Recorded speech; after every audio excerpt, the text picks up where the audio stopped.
Halo, jumpa lagi kita di mata kuliah ergonomika. Kali ini kita akan membahas mengenai ergonomi kognitif. Bila sebelumnya kita membahas mengenai bagaimana stres secara fisik berdampak terhadap beban kerja fisik dan kelelahan fisik, maka pada materi ini kita akan ulas bagaimana beban kerja dan kelelahan mental dapat terjadi pada saat kita sedang bekerja. Sebagaimana telah dibahas, beban kerja fisik merupakan pekerjaan yang dominan melibatkan sistem metabolisme tubuh kita, mulai dari respiratori atau sistem pernafasan sampai dengan sistem peredaran darah atau sirkulatori untuk menghasilkan energi kerja. Maka, bila sebuah pekerjaan dominan melibatkan sistem kerja pada otak kita, maka pekerjaan tersebut membentuk beban kerja mental. Bagaimana mekanisme kerja otak kita bekerja pada saat membuat keputusan? Proses kerja ini disebut dengan Human Information Processing, yaitu proses di otak kita bagaimana dia memproses informasi yang diterima dari sistem penginderaan sampai menjadi sebuah keputusan. Dalam Human Information Processing, maka komponen penyusun proses ini adalah Human Sensory System yang terdiri dari sistem penginderaan manusia yaitu mata, telinga, kulit, hidung, dan indera pengecapan atau lidah. Human Sensory System adalah sensor tubuh penerima stimulus dari lingkungan luar sekitar kita melalui apa yang kita lihat, kita dengar, kita kecap, kita rasakan melalui kulit, dan kita hirup. Tahap awal dalam penerimaan informasi adalah sensasi. Sensasi berasal dari kata sense, artinya alat penginderaan yang menghubungkan organisme dengan lingkungannya. Bila alat indera mengubah informasi ke dalam bentuk impuls-impuls saraf dengan bahasa yang dipahami oleh otak, maka terjadilah proses sensasi. Fungsi alat indera dalam menerima informasi dari lingkungan sangat penting. Melalui alat indera, manusia dapat memahami kualitas fisik lingkungannya. Lebih dari itu, melalui alat indera lah manusia memperoleh pengetahuan dan segala kemampuan untuk berinteraksi dengan lingkungannya. Semua hal yang Anda ingat berasal dari panca indera seperti suara, gambar atau image, sentuhan, rasa, dan penciuman disimpan di sini. Memori sensorik tidak dikendalikan secara sadar. Anda secara tidak sadar dan terus-menerus mengumpulkan informasi dari lingkungan melalui panca indera Anda. Sensory memory terdiri dari 1. Iconic memory. Memori sensorik visual yang menyimpan representasi mental dari rangsangan visual Anda. Biasanya berlangsung selama setengah detik. Echoic memory. Memori sensori pendengaran yang menyimpan informasi dari yang Anda dengar. Terjadi selama 2-4 detik. Memori haptik adalah memori sensori taktil yang menyimpan informasi dari indera perasaan Anda. Persepsi merupakan tahap kognitif di mana manusia menyadari sensasi yang disebabkan oleh stimulus dan interpretasi informasi dari pengalaman. Proses persepsi terdiri dari 2 tahap, yaitu deteksi dan rekognisi. Deteksi terjadi pada saat manusia menyadari adanya stimulus atau bottom-up processing, dan rekognisi terjadi ketika manusia menginterpretasi arti dari stimulus tersebut serta mengidentifikasinya dengan pengalaman atau pengetahuan sebelumnya. Disebut juga dengan top-down processing. Persepsi adalah pengalaman tentang objek, peristiwa, atau hubungan-hubungan yang diperoleh dengan menyimpulkan informasi dan menafsirkan pesan. Persepsi ialah memberikan makna pada stimuli indrawi atau sensori stimuli, dan sensasi adalah bagian dari stimuli. Dalam menafsirkan informasi indrawi, tidak hanya melibatkan sensasi, tapi juga perhatian atau attention, ekspektasi, motivasi, dan memori. Groover menyebutkan bahwa faktor yang mempengaruhi persepsi dan ingatan adalah perhatian atau attention. Perhatian merupakan aktivitas menjaga sesuatu tetap dalam pikiran yang membutuhkan kerja mental dan konsentrasi. Perhatian memerlukan aspek atau pengarah tertentu yang menyangkut lingkungan yang memberikan prioritas tinggi dalam performansinya. Perhatian juga memerlukan pengolahan tentang informasi yang dibutuhkan. Terdapat 5 jenis perhatian, yaitu perhatian selektif terhadap situasi di mana seseorang memantau beberapa sumber informasi sekaligus. Penerima menerima informasi harus memilih salah satu sumber informasi yang paling penting dan mengabaikan lainnya. Perhatian terbagi terjadi ketika penerima informasi diharuskan menerima informasi dari berbagai sumber dan melakukan beberapa jenis pekerjaan sekaligus. Perhatian terfokus mengacu pada situasi di mana seseorang diberikan beberapa input, namun harus fokus pada satu input saja selama selang waktu tertentu. Penerima informasi berfokus pada satu sumber atau input dan tidak terdistraksi oleh gangguan-gangguan lain. Perhatian terus-menerus dilakukan penerima informasi yang harus melihat sinyal atau sumber pada jangka waktu tertentu yang cukup lama. Dalam situasi ini, sangat penting bagi menerima informasi untuk mencegah kehilangan sinyal. Kurang perhatian merupakan situasi di mana penerima informasi tidak berkonsentrasi terhadap pekerjaannya. Situasi ini disebabkan oleh kebosanan atau kejenuhan dan kelelahan.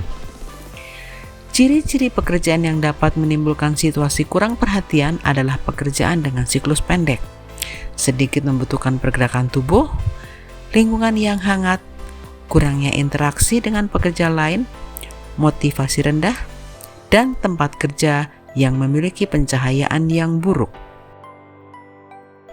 Stimulus yang diterima oleh sistem indera tubuh kemudian diterima manusia sebagai informasi dan disimpan dalam sensori memori.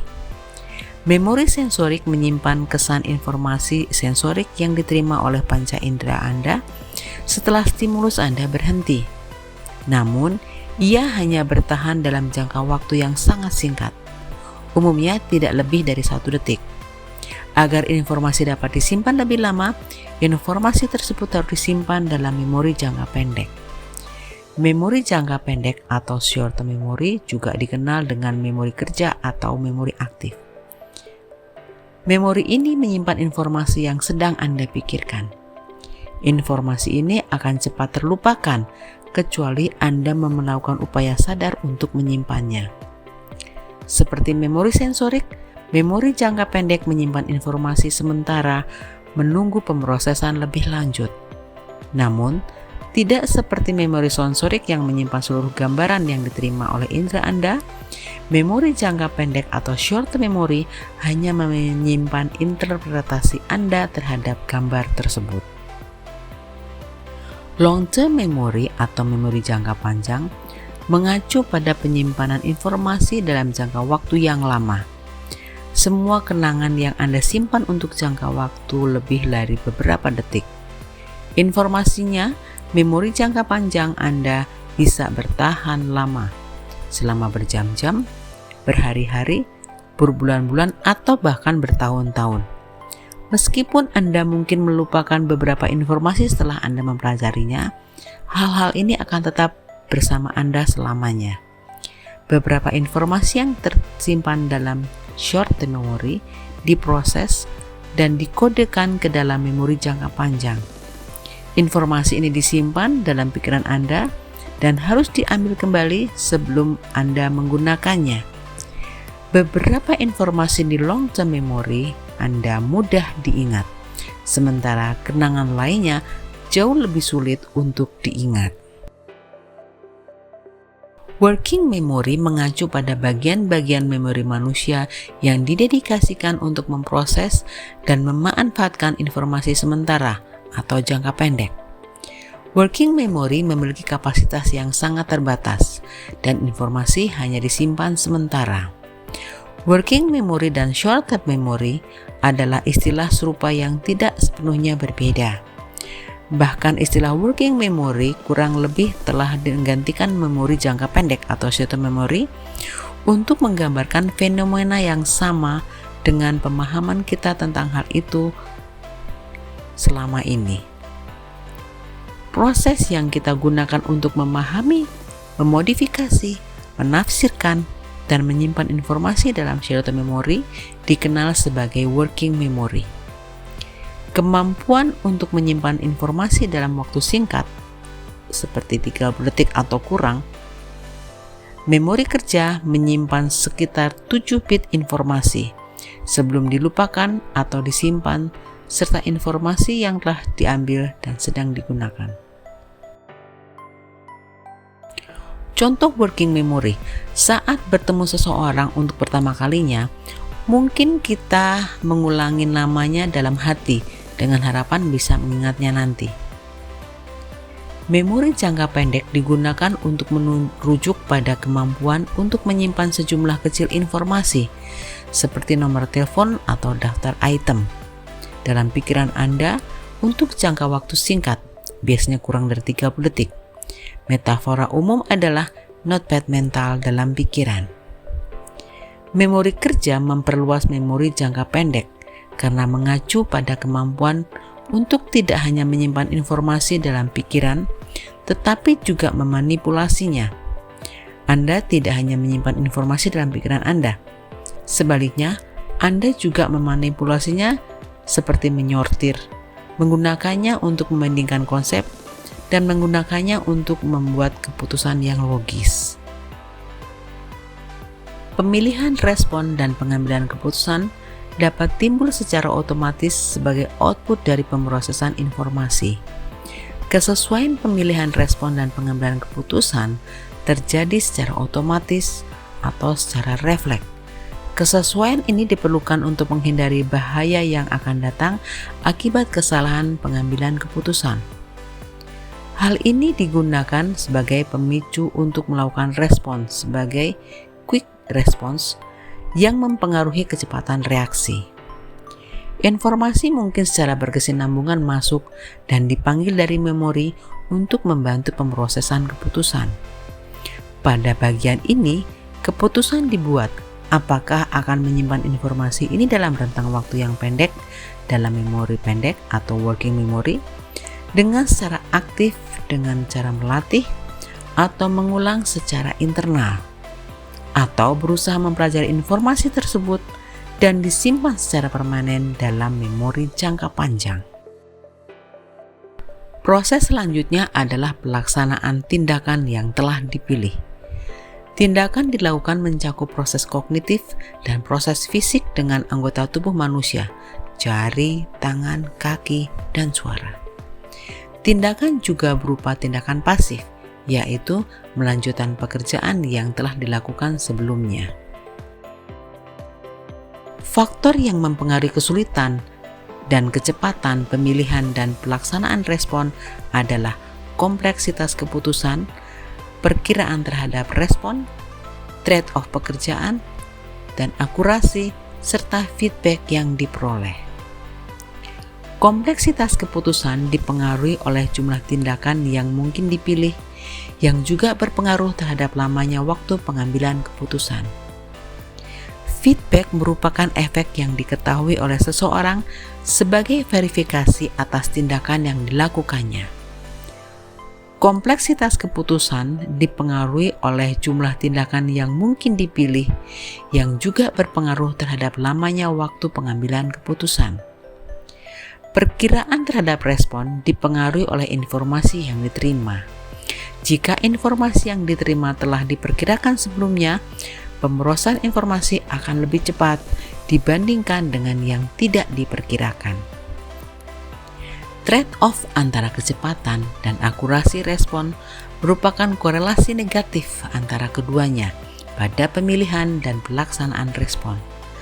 Dalam beberapa situasi, semakin cepat seseorang memilih respon, kemungkinan kesalahan terjadi akan meningkat. Dengan demikian, maka Human Information Processing dimulai dari stimulus yang diterima oleh indera tubuh manusia, kemudian diteruskan sebagai persepsi melalui saraf sensorik yang ada di short term sensory store. Selanjutnya stimulus ditransformasikan ke dalam bentuk energi fisis melalui working memory atau short term memory. Working memory bekerja bersama dengan long term memory, mengambil informasi dari long term memory untuk mengembangkan dan memperkuat persepsi berdasarkan informasi-informasi dan pengalaman yang dimiliki oleh individu. Kemudian dari persepsi dilanjutkan dalam bentuk respon dan berakhir sebagai keputusan atau tindakan. Informasi yang diterima melalui indera tubuh manusia dengan informasi yang telah disimpan di long term memory diolah di working memory yang berfungsi sebagai tempat pemrosesan informasi. Penggabungan kedua informasi ini disebut proses kognitif. Kapabilitas pemrosesan informasi dibatasi oleh kapasitas working memory dan faktor waktu, dan dipengaruhi oleh kemampuan atau keterampilan kognitif, sehingga proses kognitif adalah proses mental yang lebih tinggi. Kognitif adalah proses mental yang melibatkan proses akuisisi, penyimpanan atau storage, pemanggilan atau retrieval, dan penggunaan atau use dari pengetahuan maupun informasi. Dalam ergonomi, proses ini dikenal sebagai kognitif ergonomik. Asosiasi Internasional Ergonomik mendefinisikan bahwa kognitif ergonomi atau ergonomi kognitif adalah cabang ergonomi yang berkaitan dengan proses mental manusia, termasuk di dalamnya persepsi, ingatan, dan reaksi sebagai akibat dari interaksi manusia terhadap pemakaian elemen sistem. Kognisi diasosiasikan dengan memori dan learning, ingatan, dan pembelajaran. Kemampuan kognitif didefinisikan sebagai kapasitas mental secara umum yang menyangkut kemampuan dalam perencanaan, pemikiran abstrak, dan pemecahan masalah serta pembelajaran. Pernahkah Anda mengalami hal seperti ini? Lupa tujuan Anda masuk ke dalam suatu ruangan. Lupa di mana Anda meletakkan barang.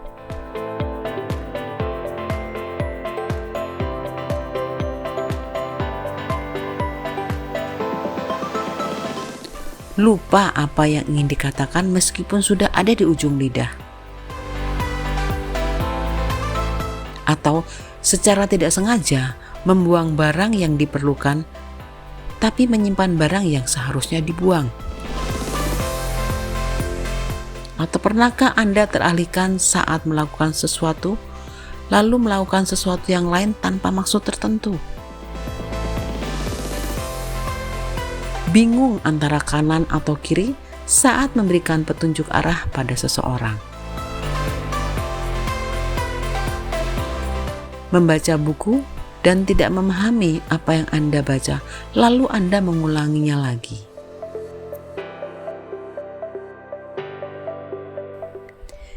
Tidak dapat menemukan barang yang sebenarnya ada di hadapan Anda.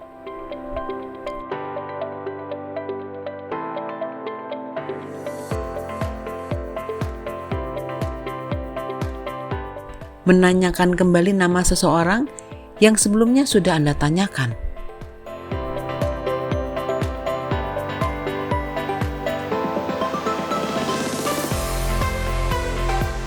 Kejadian-kejadian tadi sering kita alami. Kondisi ini menunjukkan bahwa kita mengalami kegagalan dalam mengingat, mengalami kebingungan atau blunder dalam suatu situasi, mudah teralihkan, dan lupa akan nama seseorang. Kegagalan kognitif adalah kesalahan kecil dalam kehidupan sehari-hari. Kegagalan tersebut merupakan wujud dari kerentanan terhadap kesalahan dalam pemikiran dan tindakan yang direncanakan di dunia nyata. sehingga kegagalan kognitif mengukur kapasitas kognitif dunia nyata. Kegagalan kognitif merupakan hambatan serius dalam menjalankan tugas tanggung jawab rutin, dan hal ini sangat diperlukan manusia dalam beraktivitas. Karena kognitif merupakan proses mental, maka kegagalan kognitif menurut para ahli ergonomi akan mencocokkan tuntutan pekerja dengan kemampuan manusia, sehingga secara intuitif menganggap kegagalan kognitif sebagai ukuran sumber daya mental yang mendasari kemampuan untuk fokus pada tujuan tugas dalam lingkungan yang kompleks. Analogi dengan kapasitas aerobik dan kekuatan fisik sebagai sumber daya terbatas untuk memenuhi ketuntutan fisik adalah analogi langsung. Beberapa faktor yang mempengaruhi kemampuan kognitif. Faktor kognitif berhubungan dengan reaksi psikologis yang merugikan terhadap situasi stres. Namun, arah kasualitasnya belum ditunjukkan dengan jelas. Pada saat dalam keadaan stres, sangat mungkin melakukan hal tersebut, lupa akan sesuatu, kebingungan, dan sebagainya. Saat ada dalam kondisi lelah, bukan mustahil menurunkan kemampuan kognitif. Kelelahan mental dan kelelahan saraf dengan gejala yang berkaitan dengan pemrosesan informasi atau stimulus menjadi keputusan. Kelelahan mental adalah kelelahan yang berkaitan dengan performansi dari pemrosesan informasi atau stimulus menjadi keputusan sebagai proses kognitif. Karena kemunduran kognitif sudah dimulai pada tahap awal orang-orang parubaya, penuaan diketahui memiliki pengaruh yang relevan pada proses kognitif dan mengubah kinerja kognitif secara mendalam. Maka sangat penting untuk mencegah kemunduran kognitif tersebut terlebih dahulu. Gangguan kognitif dianggap sebagai komorbiditas penting pada diabetes tipe 2. Penelitian telah menunjukkan bahwa penderita diabetes tipe 2 memiliki risiko gangguan kognitif 50% lebih besar dibandingkan mereka yang tidak menderita diabetes. Risiko ini sangat penting sehubungan dengan kapasitas perawatan diri dan kualitas hidup pasien. Penurunan kognitif terkait gagal jantung telah ditemukan pada 80% pasien gagal jantung. Penurunan ini timbul dari proses penyakit gagal jantung, termasuk cardiac output, tekanan darah sistolik yang rendah, disfungsi endotel, dan kelainan autoregulasi dan reologi, yang semuanya dapat berkontribusi pada faktor penentu utama penurunan kognitif, berkurangnya aliran darah otak. Perbedaan gender dalam fungsi kognitif telah ditunjukkan, namun hasil dalam hal ini masih langka dan tidak konsisten. Sebuah penelitian menunjukkan bahwa gangguan kognitif secara signifikan lebih sering terjadi pada perempuan dibandingkan laki-laki. Faktor risiko penurunan kognitif ini adalah 2 hingga 5,31 kali lebih besar pada perempuan dibanding pada pria. Pengalaman bermain game menyebabkan peningkatan fungsi kognitif pada orang dewasa parubaya awal dibandingkan dengan orang dewasa muda. Namun, terlepas dari besarnya pasar game, masih terdapat opini negatif mengenai game karena ada beberapa laporan bahwa game dapat menyebabkan masalah kecanduan. Meskipun ada potensi bahaya bermain game karena kecanduan, manfaat game dalam hal peningkatan kognitif telah dilaporkan secara konsisten. Manfaat kognitif dari bermain game disebabkan karena atribut-atribut game tersebut memerlukan berbagai kemampuan kognitif dari pengguna game. Terdapat indikasi bahwa fleksibilitas kognitif dapat dikembangkan melalui aktivitas olahraga tertentu. Bagi banyak olahraga, pelatihan selain kebugaran fisik memerlukan keterlibatan fungsi kognitif yang intensif, yang jika dilakukan secara teratur dapat dianggap sebagai bentuk pelatihan yang valid secara ekologis. Pengaruh latihan terdapat fleksibilitas kognitif mungkin bergantung pada tingkat kebugaran aerobik seseorang. Namun, latihan olahraga dapat efektif dalam mengembangkan potensi kognitif.